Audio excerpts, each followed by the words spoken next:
race, sports, and protest, a very timely topic. This CLP is sponsored by the Department of Communication Studies and the library in conjunction with Com Studies Professional in Residence Program. The Professional in Residence Program results from a survey that we took from our majors last year about what they would like to see in the department. And so they wanted a stronger connection between the professions and the classroom. Hence the Professional in Residence Program. We launched it last semester and with Patrick Hurley. And Patrick Hurley was an international public relations specialist or manager. This semester we have Manie Robinson, who's also a Furman alum, 06, and also a Com Studies alum. And he is a sports columnist with the Greenville News. And the vision for that program is for the professional to use his or their network to bring in other folks in their, in their network or in their industry or in their field. And that's how we got with our esteemed guest, Bill Rhoden, who I'll let Manie Robinson introduce. Thank you. Thank you all for being here. I think when I tell people what I do, a lot of them are very interested in the people that I get to interview, the professional athletes, the million-dollar coaches. They wonder how you can keep it together in those settings with all these stars. I've never been starstruck with football players and basketball players, but a few years ago, we were down in South Florida covering Clemson at a bowl game, and I look across the room, and Mr. Bill Rhoden is sitting there, and it was one of those, do you know who you are type moments. I haven't embarrassed him with this today, but I grew up watching Mr. Rhoden on the sports reporters. I used to try to skip church on Sunday morning to watch him, and that really made an impression on me. It really cast me in this direction. He's a longtime columnist with the New York Times, award-winning, and also wrote a powerful book, $40 Million Slave. So it is my great privilege and honor to have him here today. So will you help me welcome Mr. Bill Rhoden?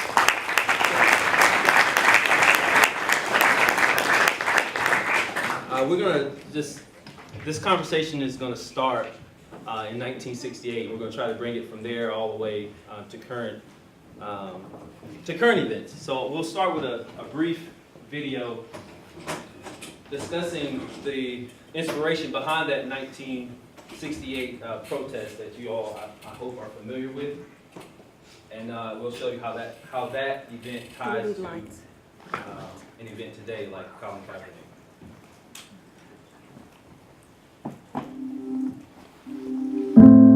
I had just left East Texas State University based on social issues, moral issues down here in the state of Texas. I had gone back to New York. I had a young wife and a young baby, and I was contemplating what am I going to do. This particular day I was at my mom's house and I was helping my mom to paint the kitchen, and the phone rang, and it was Professor Harry Edwards on the phone. And he stated to me that he was in New York to have a meeting, and the people that was hosting the meeting requested that he invite me to the meeting. I very seldom went downtown to any of the hotels, and I went to the desk and asked them for an organization called SCLC. I had no clue as to what SCLC was. I realized once I got inside that there were a lot of luminaries in that room, people that we had watched on TV that was involved in the civil rights movement. I'm there for about 20 minutes or so, and then the door opens in another room, and out walks Dr. Martin Luther King Jr. I mean, I was fit to be tied, man. My lip dropped dead off into my lap, and the emphasis of the meeting was to establish his relationship with the potential Olympic boycott. He wanted to make it very clear that he supported the Olympic boycott. When he asked, did I have any questions? Yes, I had 2 questions. And the first question was, Dr. King, had you ever played any sports? And he smiled, he laughed. He said, that's a good question. He said, but I can't shoot pool. And the second question to him was, Dr. King, if they threaten your life, why would you go back to Memphis? And he told me, he said, John, that's a better question. He said, John, I have to go back and stand for those that won't stand for themselves. And John, I have to go back and stand for those that can't stand for themselves. I had horn-rimmed glasses on at that time. That was the glasses of the style at the time. And I remember pulling my glasses down on my nose as I'm doing now, putting my glasses on my nose because I wanted my eyeballs to see his eyeballs with nothing between the two. And quite naturally, anyone can pretty much figure out what I'm looking for. I'm looking at a man who just told me that they threatened his life. So therefore, I'm looking for fear, shaking, serious concern about his well-being. And when I looked in his eyes, I didn't see any fear or any shaking. I saw the rock of Gibraltar. I saw nothing but love and compassion in his eyes for humanity. And it gave me the impression that it was beyond his life. He wasn't concerned about his life as much as he was concerned about doing the right thing. I think he conveyed that in his speech that he gave the night before he lost his life. So it all came full circle, and you have to ask yourself, what's most important? Stand with your convictions and have no fear, because what you stand for is far greater than flesh and blood anyway. It's a spirit that you prevailing on society that will live long after your flesh and blood is gone from this planet.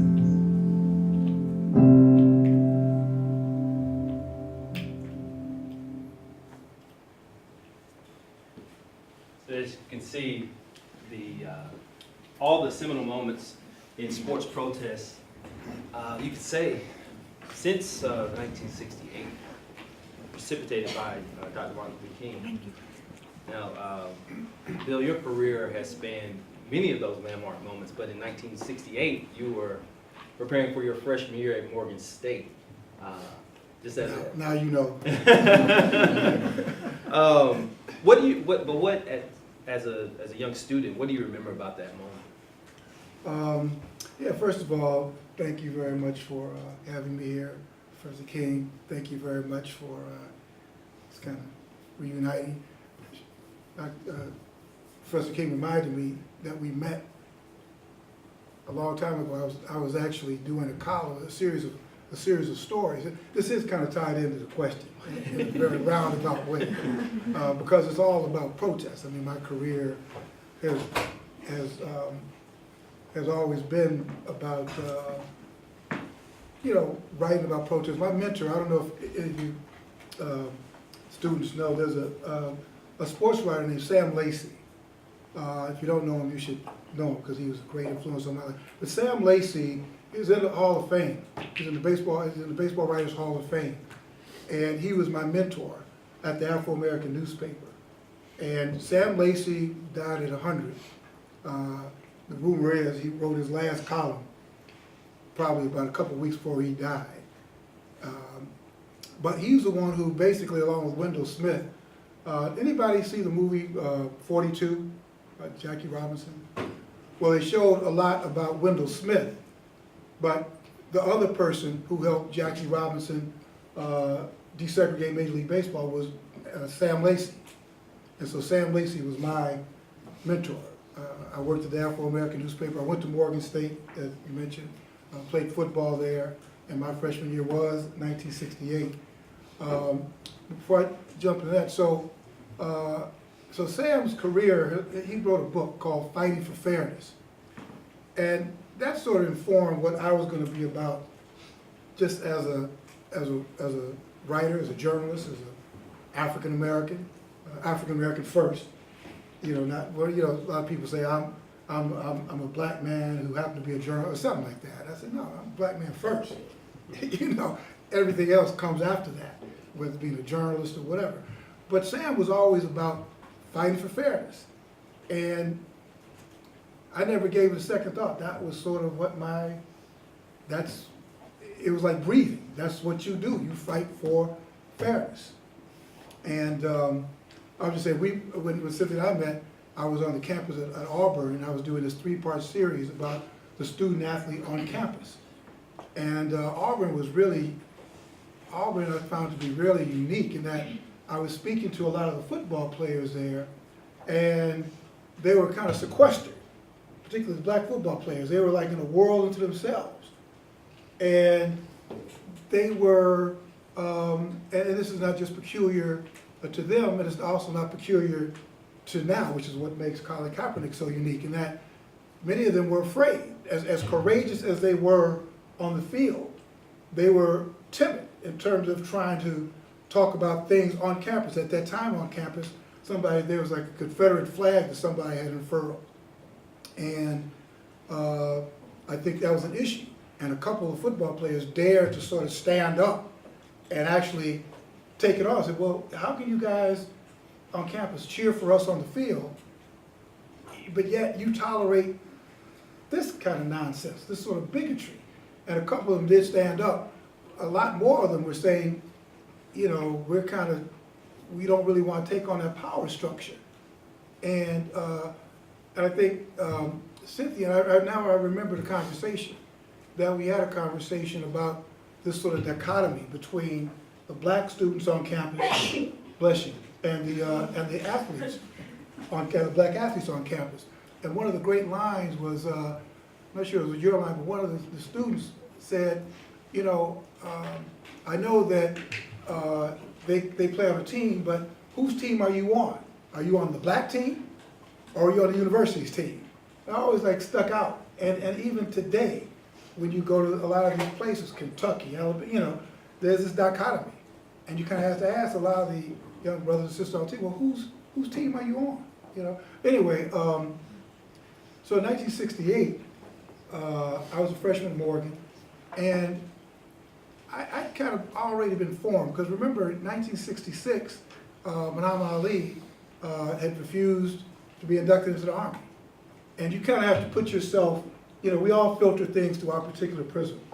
For many of you who are going to be journalists, whatever, your prism may be the Me Too movement. That may be form who you are. Or it could be the Black Lives Matter movement. That's what we all come out of our prism. But then in 1966, you know, as Carlos was talking about, I mean, there was it was a very tumultuous period of time. Number one, there was a draft. Okay, the draft meant that, like right now, the army is, you know, it's volunteer. Back then, it wasn't volunteer. You were drafted. Now, when I go to these college campuses, you know, if there was a draft, trust me, there wouldn't be this kind of ambivalence about war. You know, right now, well, you know, let them go and volunteer. No, when you're getting ready to get drafted and there's no choice, you have to have a very hard and fast decision about what you feel about war, what you feel, and none of this kind of, you know, politically correct stuff. Oh, I love my country and all that's cool, but are you gonna go, when they draft you, are you gonna go fight and die for it? So anyway, so it's 68. 2 years earlier, Muhammad Ali had refused to be drafted. I remember, you know, I'm like 16 years old when that happened, and Ali was like, to me, was sort of like Jay-Z might be to you today, in a way, just in terms of being a rock star. He was a heavyweight champion of the world, probably, arguably, as popular as Dr. King. Probably. People knew him, I mean, you know, Ali. And for this guy to say, and remember, this kind of galvanized a lot of white and black folks, because a lot of us did not like the idea of war and going to war and being drafted. So when Ali refused to take a step forward in Houston, said he wasn't being drafted, you know, we were all like, damn, really? You know, I mean, and when the government threatened him, said, we're going to take your crown, we're going to take your belt. I learned my first lesson about honor and principle, because that's what he said. He said, well, you can take my belt, you can take my title, you could put me in jail if you have to, but there's a thing called principle. And I really never thought that much about it. I'm 16 years old. I'm thinking about, you know, playing football in college, and Muhammad Ali, I mean, Cassius Clay was a great guy. And when he did that and gave up everything, that was my first big lesson about principle and really having to stake out a position. And then the next year, 67, it was, no, it wasn't 67. But anyway, there was just a succession of events that happened. And so by the time I got to Morgan in 1968, Dr. King had already been assassinated the previous April, and that was the first time I ever got involved in any kind of protest. We were leaving high school, and we would walk down 90, I grew up in Chicago, we grew up, and we would walk down 95th Street, and anybody who did not have their lights on, I shouldn't make this, but I guess the statute of limitations is over. We threw rocks at the cars if they weren't, didn't have their lights on. And remember, anyway, so what I did not know, so I played football in Morgan, and we had this big game. This is kind of get to the point. We had a big game in Yankee Stadium. It was going to be my first football game. We were playing Grambling College, Grambling University at Yankee Stadium. That was sort of a big deal because it was the first time that two historically black colleges had ever played in a major arena like Yankee Stadium. And a lot of people were saying, well, how could two black colleges, one from Louisiana, one from, sell out Yankee Stadium?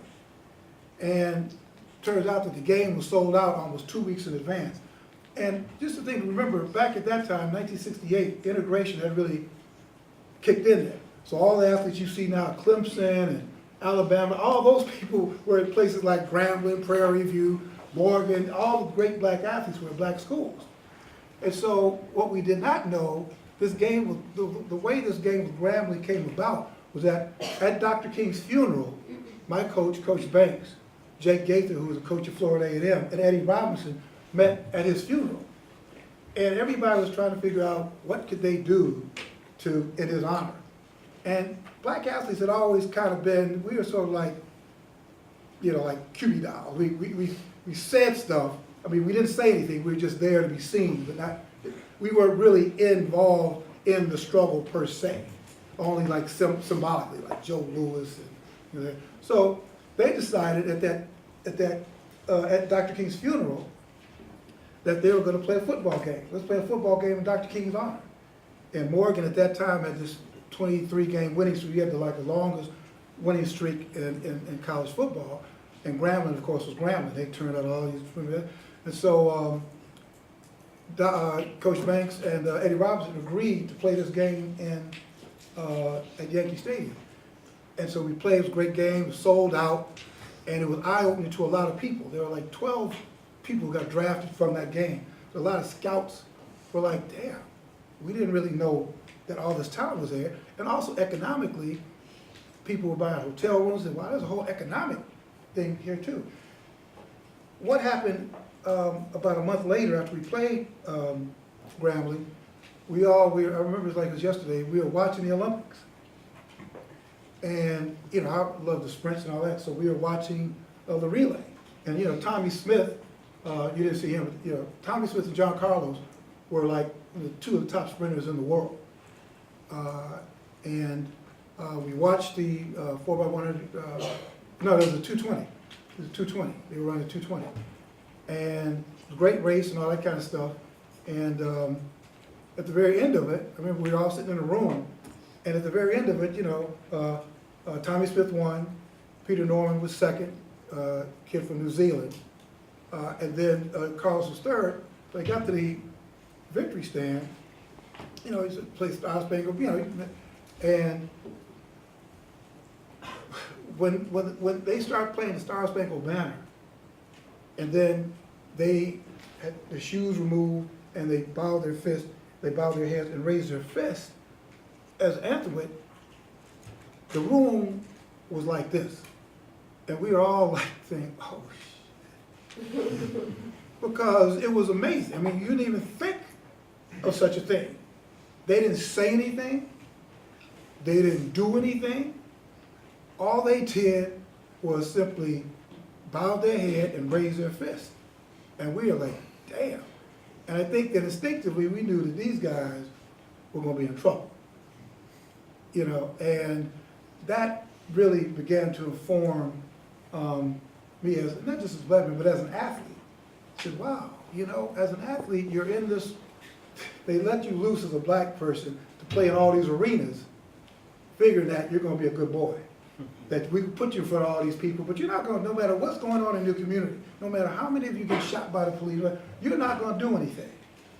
And these guys did that, but they did that, and that kind of brings us full circle to Kaepernick, because really until then, you know, as the money was sort of getting big, there weren't really a whole lot of protests. I mean, real protests. I mean, speaking out has become protest, but speaking out is one thing, but protest is something else. You know, I don't equate speaking out and protest as the same thing. So when Kaepernick decided to take a knee, that was really, to me, the first, because we knew that he was really getting ready, like Smith and Carlos' lives were miserable. I mean, they were miserable.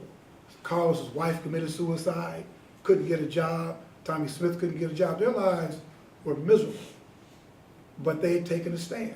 And the same thing with Kaepernick. Now, the difference is that Kaepernick, you know, he's made a couple $1 million, but he will probably never play professional football again. That will be his, that's the price he has to pay. And that really, to me, the arc from Carlos to Kaepernick is probably the most dramatic and poignant arc that I've really seen in my career.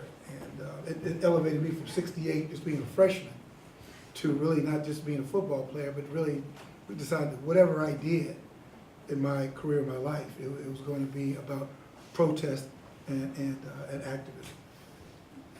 Not only from an athlete's perspective, but also from a journalist, you mentioned, like, there's, on these issues, there's no room for ambivalence. Right. Do you think that media members and athletes have a responsibility to participate in these social discourse? Yeah. I mean, my answer to that is always like, yes, of course, you have a responsibility. I mean, you know, people have given their lives for this stuff. So yeah, I mean, and I've tried, as I've gotten older, I've tried to give people slack, you know, because I could be kind of judgmental and be quick to call somebody Uncle Tom or something like that. Well, you know, there's all kind of extenuating circumstances to why people don't protest. But I don't have a lot of patience with anybody in any specter that doesn't stand up. I mean, or take a stand. I mean, if you're Uncle Tom, say, okay, I'm Uncle Tom. You know, it won't bother you. You know, but if you stand up, stand up. Just let me know. Let me know where you are. You know. One of the problems I thought with Kaepernick, what happened afterwards, how his protest was not only quickly dismissed, but also misrepresented. It quickly became a roll call for who was kneeling, and also the military Right. issue that was made out of. What do you think has to happen for athletes to be able to reclaim and also protect their own narrative? Yeah. Yeah, I mean, I think that's why the Players Tribune is kind of interesting. The Players Tribune, I don't know how many of you look at the Players Tribune. There's something that Derek Jeter started to kind of take away the middleman, which is us. You know, because we tend to be the middleman between the athlete and the real story. And what what Jeter did, so we're going to start the Players Tribune so that people could do their own, they could tell their own stories. And that's one thing, but I also think that our industry, man, we talked about, I think the first time we met at Clemson, that's sort of been my latest kick. I mean, our industry, I mean, the sports industry is probably one of the most segregated pillars of American industry. And we see it firsthand. We see it when we go to these press boxes. I don't know how many of you have spent time in a press box, whether in your college press box or if you're at the Final Four, your championship game. I mean, it looks like you know, sort of like, you know, it's very segregated, it's very white. I was gonna say it kind of looks like this room in white. And I'm only saying that to give you an idea of our industry and your question. Your question was the message. Well, the problem is the message is not being told by significant numbers of African-American journalists. I mean, at the game we were at, Clemson was playing Alabama, I guess, That was one of them. whoever. And on the field, there was a given time on the field that almost of the 22 starters, 19 of them were black men.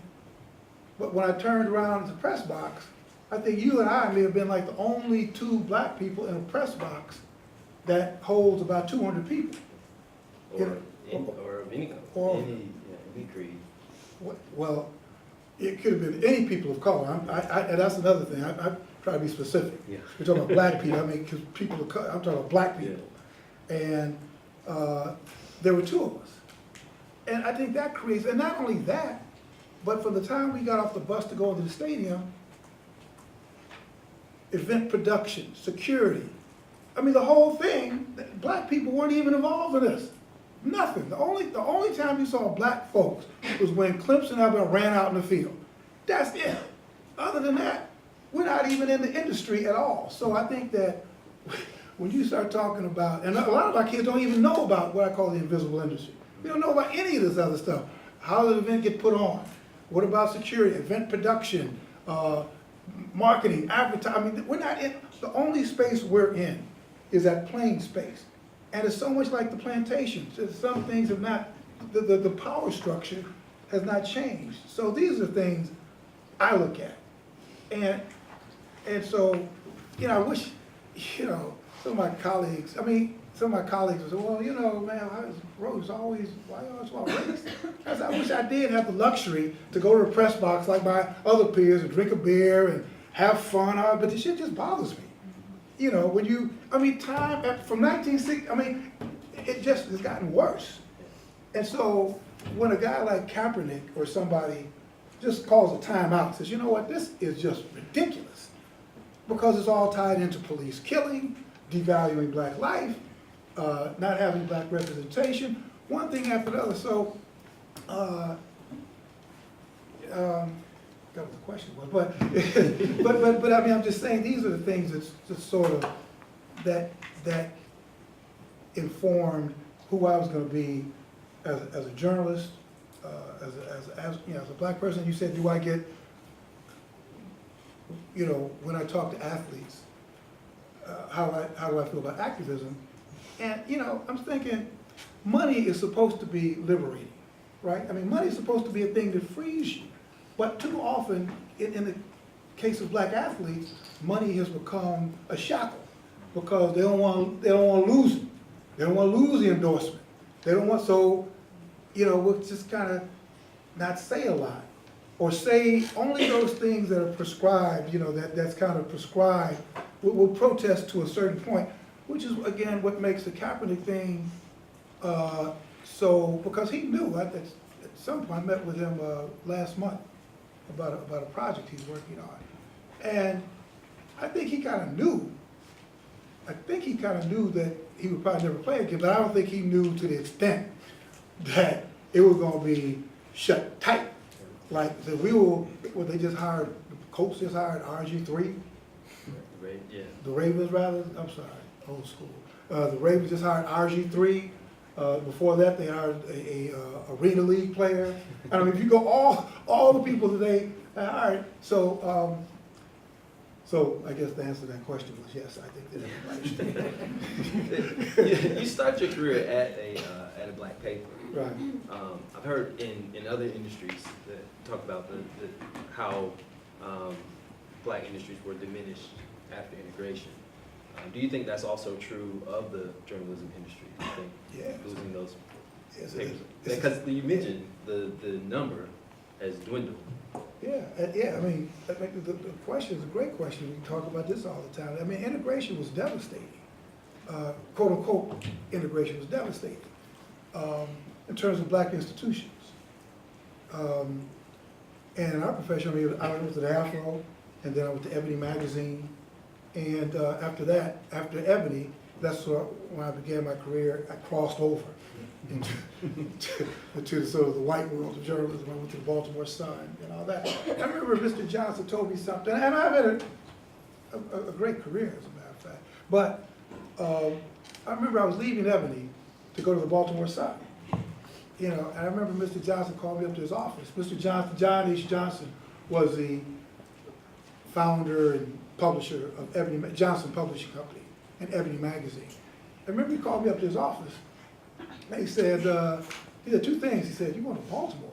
He says, "Maybe you know where the fun is, but I don't." but then he told me, he said, "You know, when you go there," said, you know this is going to be the last place you're going to be the golden boy, because when you go there, when there's a big white store, they're going to give it to the white boy." His words, not mine. He said, "They're going to give it to the white boy."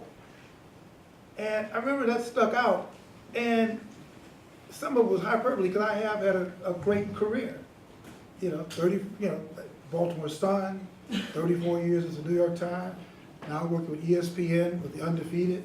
I've had a great career, but what he said was absolutely right. That we are always just kind of, if you're a black person at these organizations, a lot of times you're kind of like a foster kid or stepchild. You ain't really in the blood. I mean, you'll get some great stuff, don't you? But you know that you ain't part of the family. You know, that you will never be the fair-haired boy. You know, as much stuff as you do and get. And what I found in working in black institutions, that it was a 50-50 chance that you'd be the fair boy. I mean, 50% that you wouldn't be, 50% that you would. 50-50 odds are pretty good. But when you go into the newsroom and odds like 70-30, like it's 30% that you will not be, that's problematic. And I think that the power that going to, you know, to Black College, the Afro, Ebony, that kind of stuff, it just, you know, I just believe in black institutions in terms of giving you, it's not going to be all the trappings and stuff, but it gives you a lot of intangibles that I find very, very important, and particularly in our business, in journalism, what integration or what desegregation did the same thing it did at big time sports programs. It took a lot of your great journalists, potentially, and sort of took them away, which is why you look around the press boxes now and you don't really see a lot of black folks. Same thing that happened in Major League Baseball. When you had Negro Leagues, the Negro League Baseball created an ecostructure of black baseball in black neighborhoods. And so you grew up and you said, "I'm gonna be a black baseball player because it was in my neighborhood." Once you sort of desegregate it and you take that out of the neighborhood, you don't see it anymore, it just weakens it. So I think the same thing has happened in our profession, maybe because of now the internet and social media and that kind of stuff. Maybe it's sort of, it's somewhat levels the playing field, but it really had a devastating effect, I think. You mentioned Peter Norman, the silver medalist, who was also on that stand in '68, and actually was a willing participant, not just a bystander. And he was a pariah when he returned home. But I think he set an example for the compassion that's necessary to advance a lot of these issues. In your column that you wrote in February for the Undefeated regarding Kaepernick and the Players Association, you stated that the protests throughout the NFL were cast as a black issue. And you've seen that with other things. Right.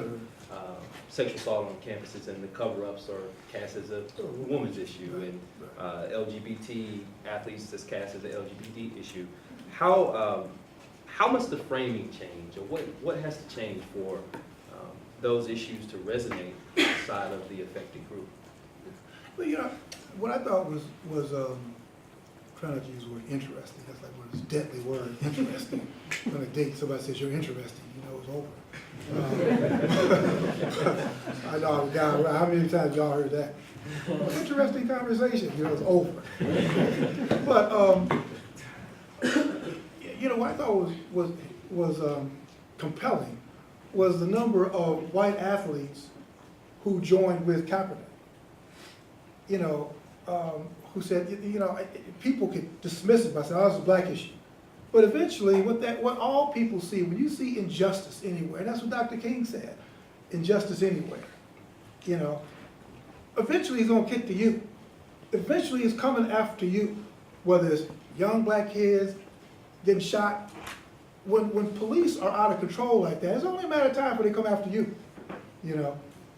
Same thing about now the opioid epidemic and heroin, that kind of, when it was perceived as an inner city problem, you know, kind of let them die. Now, when it starts fanning out, becoming an upper middle class problem, now all of a sudden, you know, we've got to do something about it, but it's kind of too late.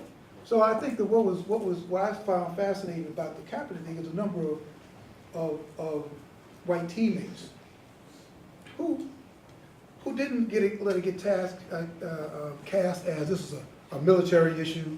This is an issue about, this is an American issue about young people and actually, well, police violence. And so I thought, you know, again, I think that, you know, you need folks other than black folks to help lead the charge, but black folks have to take control of this issue. I think, you know, really have to take hold and define this issue. But yeah, I think that it helped that you had white athletes. Now, they wouldn't raise their fist now.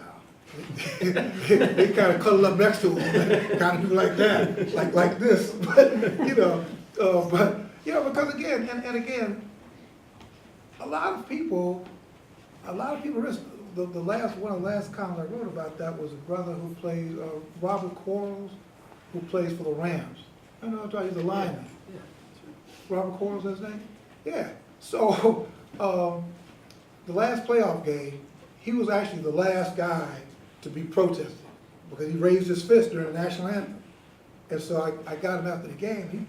He was very upfront about all that. So of course, about a month later, 2 months later, he was traded.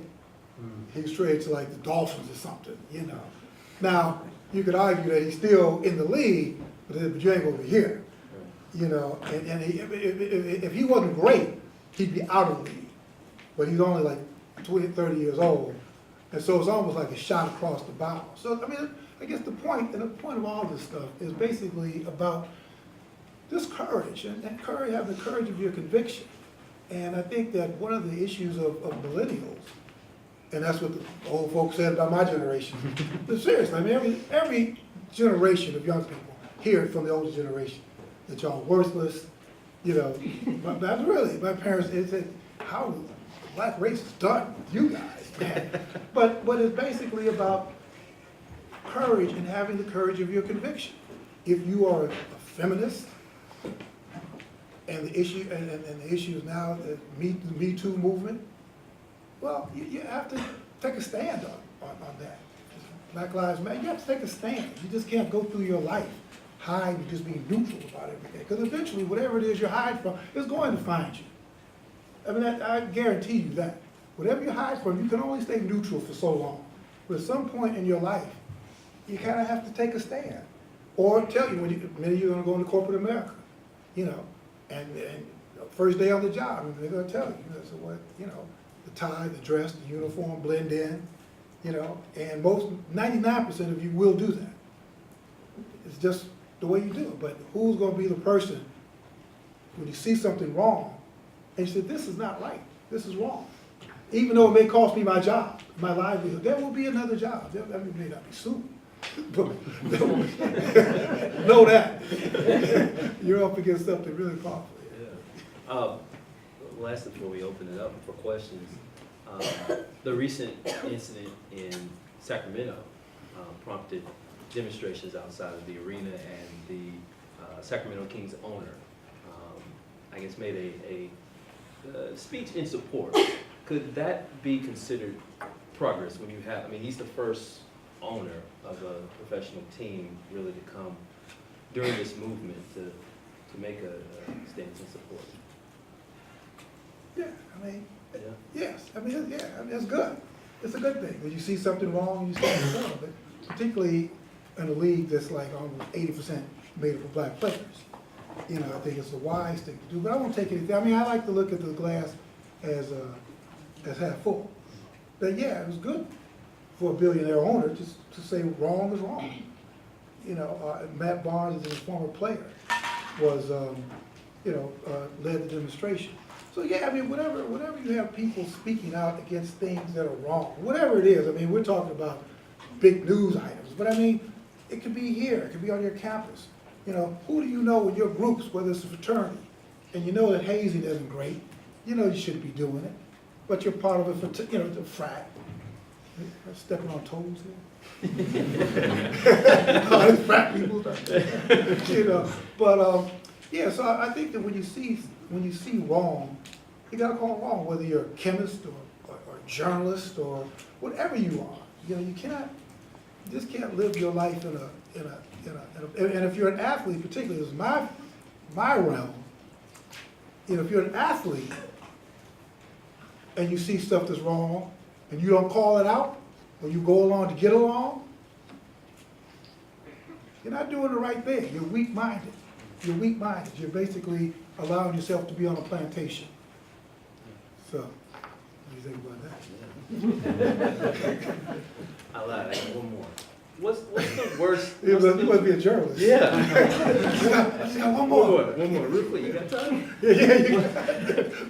What's the worst reaction that you personally have received for one of your columns or something that you're very forceful on? I mean, you get the hate mail, you know, but I like it because, I mean, we're in the communications business. And, you know, at the time, I mean, I kind of look forward to the dialogue of writing stuff, and it's kind of, typical. Never any, knock on wood, never any forcible kind of things, but people would, and I think, and you carry yourself, I remember, who told me that? Hank Aaron, we were having a conversation about something, but he was talking about Billy Martin had gotten like involved in a bar fight, something like that. And he said, you know, I'm Hank Aaron, and people, you know, they didn't like the fact that he was going to break the Babe Ruth out. He said, I've never been involved in like a bar fight. And he said, a lot of it is how you carry yourself. You know, and I thought, and this could be relative to what you write or whatever, a lot of stuff is just how you carry yourself. That you could disagree, you call somebody a racist or whatever, but I think that if you do it in the spirit of following the truth where it leads, people aren't going to necessarily, if you don't carry yourself in a manner where people won't come up and start something. So, no, people disagree forcefully, but I've never had anybody get in my face and want to fight about it. What's the fight about? Well, you are a big man. I don't know. There's always somebody bigger, packing something more. It's true. Yeah, so. All right, well, let's open it up. If you guys have questions for Mr. Rhoden, on anything we discussed or anything we're doing. I was wondering if you could talk a little bit about kind of the rhetoric surrounding certain protests from like Steph Curry, LeBron James, Michael Bennett, Kaepernick, versus protests or commentary from coaches like Greg Popovich and Steve Kerr, who are obviously white compared to black athletes, and how they're not really criticized as much as like Steph Curry and LeBron James, who were uninvited to the White House, for example. But then Pop and Kerr, they're pretty much ignored whenever they say the same things that other successful black athletes say. I mean, that's a good question. Number one, I guess because they're coaches. I mean, Popovich has got a fair amount of criticism, but to your point, not nearly the amount of criticism. Because remember, somebody told LeBron to stick to dribbling, shut up and dribble. Nobody told Popovich to shut up and coach, you know. But I have a question for you. So in other words, I just think it's largely a position. And remember, Steve Kerr was uninvited too. I mean, the whole team was uninvited. Not just they were all uninvited.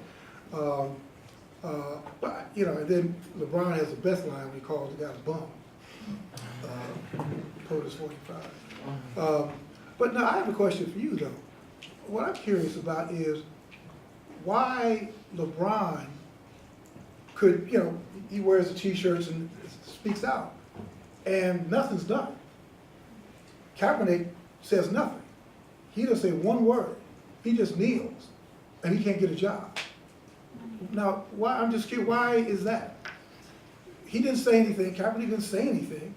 LeBron is saying, you know, what he said, I can't breathe, and he said other stuff. He called the president a bum, but he's still playing.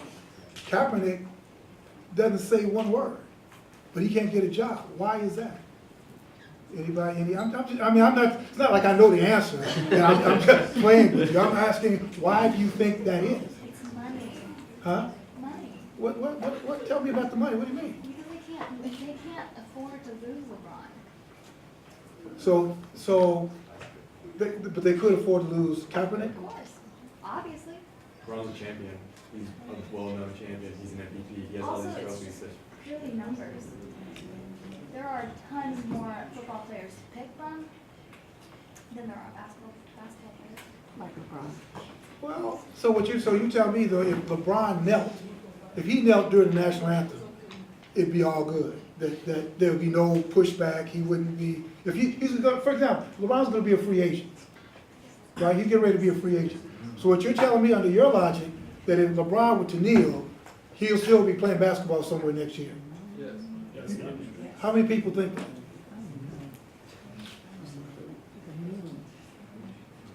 Okay. Well, we'll probably never see because he won't. I learned that lesson. But, but I mean, I'm sorry, go ahead. Piggybacking off that, I also think too that the NFL is more looked at as, other than like the Major League Baseball, but like NFL was the new contemporary like sport of America. And everybody watched the Super Bowl. How many people tune in into the World Series, but more people tune in into the Super Bowl because it's like, David Goliath kind of thing. So with Kaepernick, that's a whole thing. Like he kind of did mess up that Super Bowl he played in. Was it the Ravens? Oh, you're saying because he didn't win? Well, it's like Kaepernick. Well, compared to LeBron and Kaepernick, LeBron, like I mentioned, he's an MVP, multiple time MVP. He was a champion. Even though he kind of went from one team to another and won another champion, he's a well-known influence person. We know LeBron's story. We've always known LeBron's story because he went from high school to pro. He's like basically looked up on as an idol, probably like the Muhammad Ali version of kids right now. Kaepernick's story, it's just kind of a new thing. And also, I personally believe that they just need the people who going against Kaepernick and all this movement, just need someone to scapegoat. They just need someone who's like, if it wasn't for that person, all of this wouldn't have happened. If it wasn't for that person standing up, and that's why why he hasn't been able to find a job. Well, okay. I'm just, who knows? I'm just saying that if LeBron, you're allowed a certain degree of latitude of protest. Right now, the NFL, the NBA says, okay, everybody got to stand at attention, right? Everybody stand at attention, right? Everybody stand at attention. Now, I guarantee you, if somebody, look what they did to Manie Robinson, a little before your time, but that's why they got history books, that,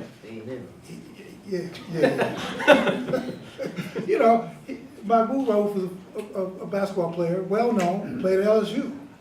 And he decided that he wasn't going to stand the national anthem.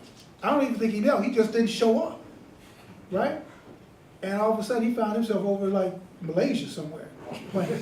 I guarantee you, if LeBron James or any of your heroes, any of you, step outside the bounds of what's kind of considered, like everybody says, you remember when Carmelo Anthony and those guys did at the ESPYs? Remember come on, you all watch ESPN. Remember they did the ESPYs? And they gave the speech, and everybody said, wow, that was really, all the people who basically okayed that. And if you go back to it was okay. I mean, it was okay.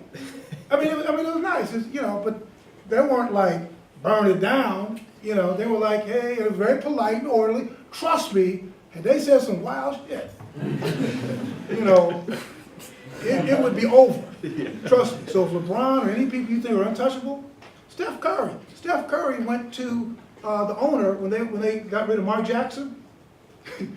He went to the owner to kind of protest. And the owner basically said, get out of my office. Not like that, but he told him at a certain while, just get, you play. And that was it. So I'm just, again, my question about LeBron versus Kaepernick has not been sufficiently answered by what I know is a very astute group of students at this university.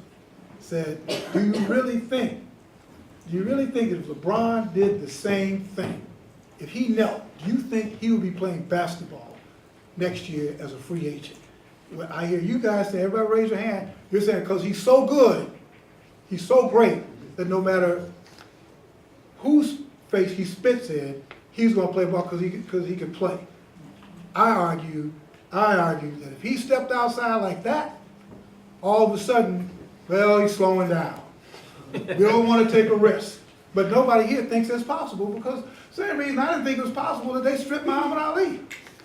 Because he was making a lot of people a lot of money. I said, no way. They're not, you know, and what? It took him like 4 years to get back in the ring. And that was with the Nation of Islam behind him. So, like I said, we're never going to know the answer to that question because he's not going to kneel. Yeah, you had a follow-up? Well, I was just gonna say, like, just like a lot of other complicated issues, there are probably multiple answers to that question. And so maybe, yes, that is one aspect. However, I think you also have to look at the content of what is being protested. And in this case, it's the national anthem. And so if you take a look at especially the NFL's fan base, I grew up on military bases. The Super Bowl was like Christmas. It was that big. So considering how dear the national anthem is to all of our military and how broadly that spans out into the nation, talking about people who have family members in the military, I think that probably strikes the wrong chord. And it's just the right kind of protest that just rubs people the wrong way. And we live in the United States of America, we do have the freedom of speech, but what that doesn't protect is the consequences for what we say. So let me ask you all this. How many of you were offended? Let's be honest now. Be honest. How many of you were you offended by Kaepernick kneeling during the national anthem?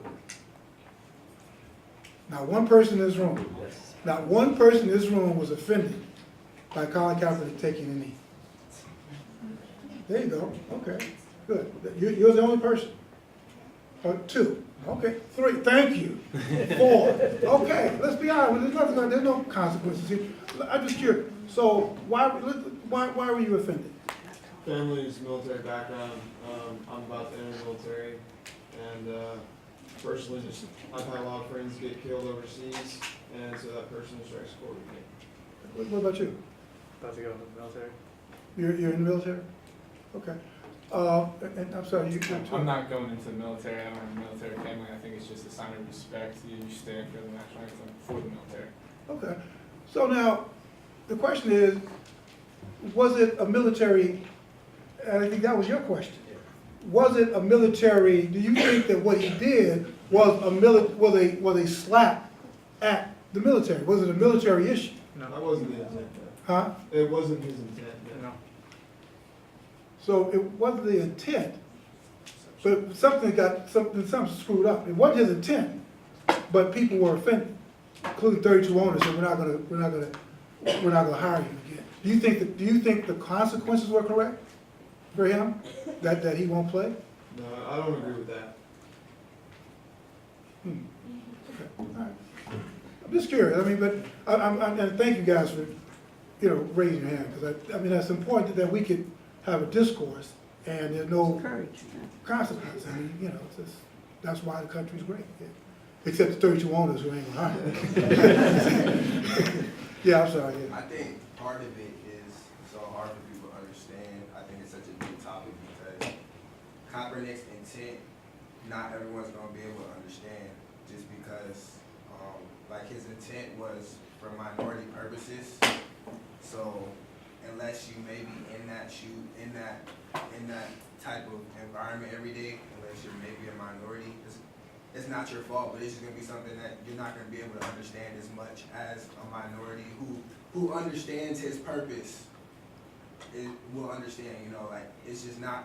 If it's not in your environment, if you didn't grow up maybe in a minority environment to where you don't understand just completely the effects that it can have for minorities with what's going on in the world, I think to some extent it's just going to be a little more difficult for that type of person to understand the intent. So that's why I think a lot of times it gets put into, he's talking about the military, and I have nothing against anyone who thinks it was for the military. I just think a lot of that in America today is just because some people who maybe aren't in minority shoes to where they can truly understand what's really behind what Kaepernick's saying, what he's really doing, it might be hard for people that aren't to understand really what the true meaning is. So that's why it gets skewed, because then it's kind of a he said, she say argument, because not everyone's going to be able to understand the true intent of maybe what he was saying.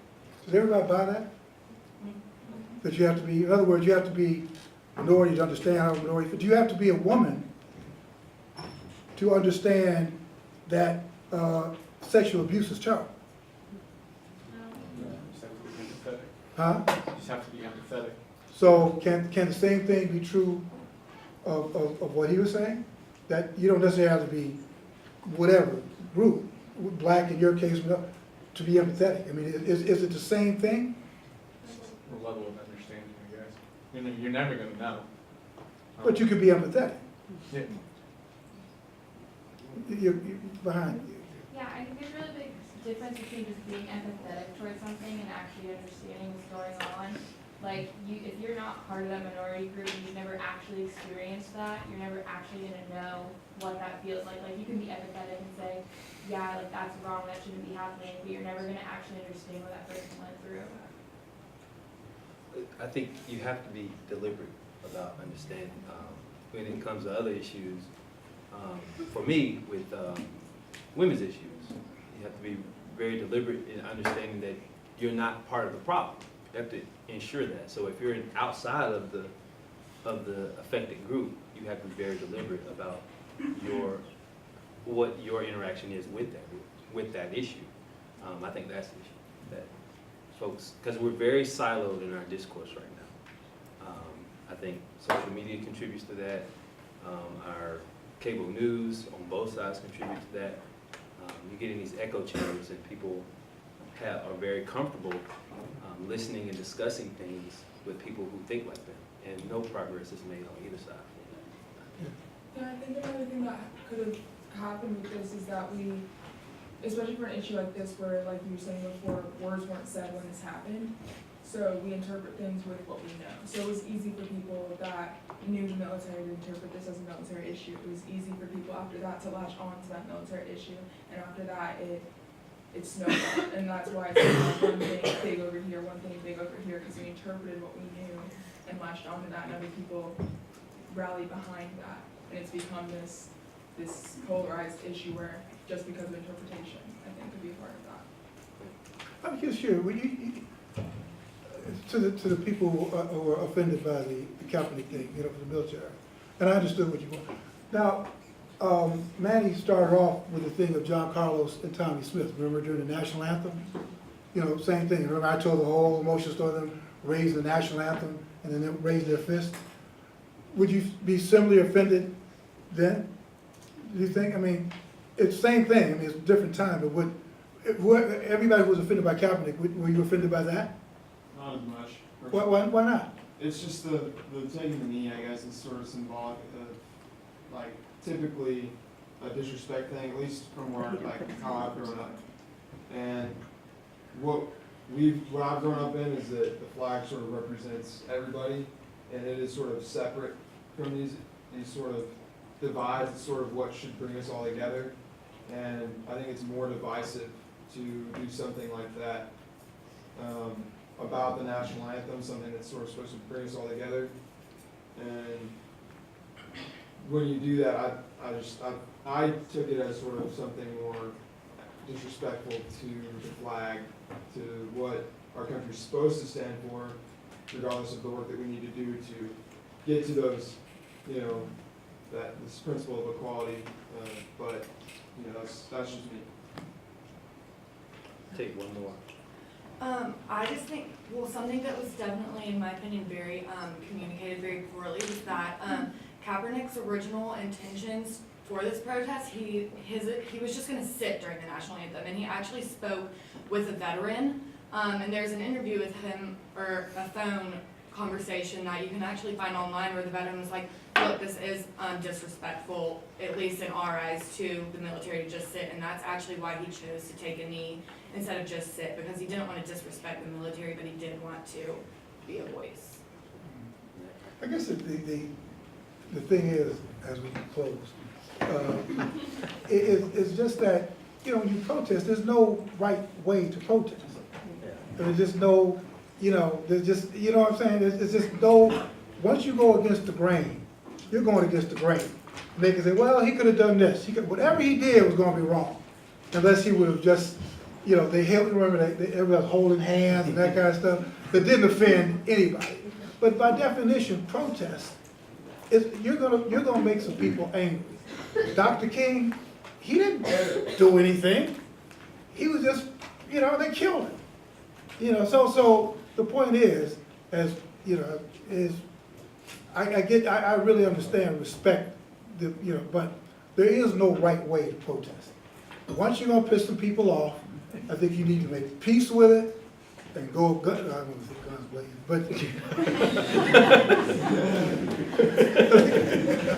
Well, thank you all for being here this evening, participating in the